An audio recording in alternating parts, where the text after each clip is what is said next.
আপনাকে আমাকে পরিপূর্ণ মুমিন বান্দাবান্দি হতে হবে।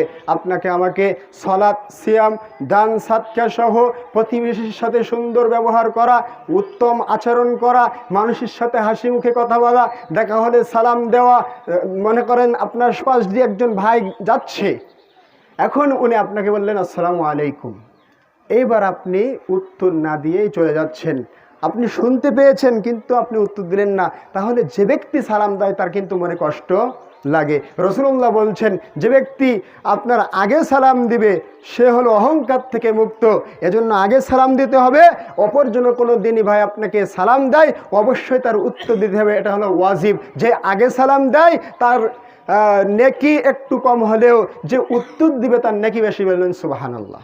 মানে গুরুত্ব সহকারে আরেকজন ভাইয়ের সালামের যদি আমি জবাব দেই, তাকে একটু গুরুত্ব দেই, তাকে সম্মান করি, তাহলে আমার নেকি বেশি। বলেন সুবহানাল্লাহ।